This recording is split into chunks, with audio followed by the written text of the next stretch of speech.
আমরা একটু আগে জেনে এসেছি যে যে কোনো একটা ত্রিভুজ, ধরে নাও এটা একটা ত্রিভুজ, তার তো মধ্যমা হয় একটা বাহুর মধ্যবিন্দু আর বিপরীত শীর্ষ, যেটা এই দুটো যুক্ত করলে যা হয় সেটা হলো গিয়ে মধ্যমা। এই মধ্যমাটা এই ত্রিভুজটাকে দুইটা সমান ক্ষেত্রফল বিশিষ্ট ত্রিভুজে বিভক্ত করে। এই আইডিয়াটা আমরা এই ক্ষেত্রে ইউজ করব। বলা আছে সামান্তরিকের যে কর্ণ দুইটা আছে, এই দুইটা কর্ণ, ধরো এ বি সি ডি একটা সামান্তরিক, তার একটা কর্ণ এসি আর একটা কর্ণ বিডি। এই দুইটা কর্ণ সামান্তরিকের ক্ষেত্রটিকে চারটি সমান ক্ষেত্রফল বিশিষ্ট ত্রিভুজে বিভক্ত করে, অর্থাৎ ত্রিভুজ এও বি, ত্রিভুজ বিও সি, ত্রিভুজ সিও ডি এবং ত্রিভুজ এও ডি, সবগুলা ত্রিভুজের ক্ষেত্রফল সমান। আমার প্রমাণের কাজ এটা। এখন সেটার জন্য আমরা নিশ্চয়ই জানি যে যে কোনো সামান্তরিকের কর্ণ দুইটা আছে না, এরা পরস্পরকে যখন ছেদ করে সমান অনুপাতে ছেদ করে। ব্যাপারটা কি হয় যে এইটুকু আর এইটুকু সমদ্বিখণ্ডিত করে। আমরা জানি সামান্তরিকের কর্ণদ্বয় পরস্পরকে সমদ্বিখণ্ডিত করে। তাহলে এই পার্ট ইকুয়াল টু এই পার্ট, এই পার্ট ইকুয়াল টু এই পার্ট। তাহলে এ ও সমান সিও, বি ও সমান ডিও।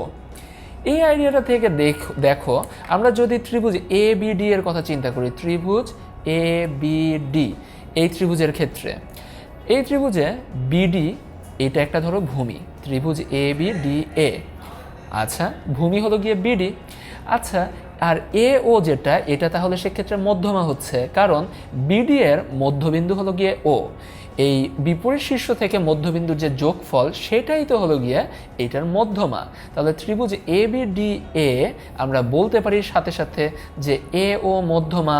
এও যখন মধ্যমা তখন বলাই যায় যে ত্রিভুজ এ ও বি সমান ত্রিভুজ এ ও ডি, অর্থাৎ এই ত্রিভুজ আর এই ত্রিভুজ এই দুইটা যে সমান তা প্রমাণ হয়ে গেল।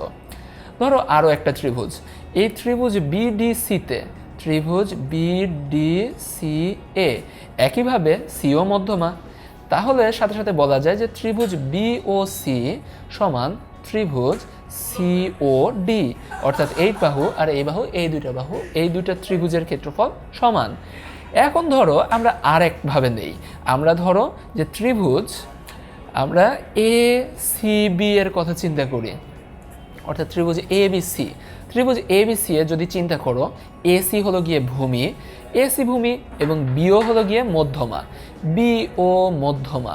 যখন বিও মধ্যমা, দুই পাশে যে দুইটা ত্রিভুজ ক্ষেত্র তৈরি হয়েছে তাদের ক্ষেত্রফল সমান, অর্থাৎ ত্রিভুজ এ ও বি সমান ত্রিভুজ বিও সি। যখন আমার এইটা প্রমাণ হয়ে গেল, সাথে সাথে আমরা কিছু লিঙ্ক পেয়ে যাচ্ছি। দেখো, ত্রিভুজ বিওসি যেটা, এটা সমান ত্রিভুজ এও বি, আবার ত্রিভুজ বিওসি সমান হলো গিয়ে ত্রিভুজ সিওডি। তাহলে ত্রিভুজ এও বি সমান ত্রিভুজ সিওডি, আবার ত্রিভুজ এও বি সমান তো ত্রিভুজ এওডিও বটে। সুতরাং আমরা বলে দিতে পারি যে চারটা যে ত্রিভুজ তৈরি হয় ভেতরে সবগুলাই সমান। ত্রিভুজ এও বি সমান ত্রিভুজ বিওসি সমান ত্রিভুজ সিওডি সমান ত্রিভুজ এওডি। তাহলে ব্যাপারটা কি হলো, আমরা একটা কনসেপ্টই ইউজ করেছি যে যে কোনো একটা ত্রিভুজ তার যদি মধ্যমা থাকে, সেই মধ্যমাটা ওই ত্রিভুজটাকে দুইটা সমান ত্রিভুজ ক্ষেত্রে বিভক্ত করে, দুইটার ক্ষেত্রফল ঠিক সমান হয়। তারপরে আমরা এবিসিডি যে সামান্তরিকটা আছে সেখানে একবার বিডি নিয়েছি, একবার এসি নিয়েছি, একবার এক এক অ্যাঙ্গেল করে দেখিয়ে দিয়েছি যে প্রত্যেকটা যে ত্রিভুজ এওবি আছে, এওডি আছে, সিওডি আছে আর বিওসি আছে, সবগুলোই সমান।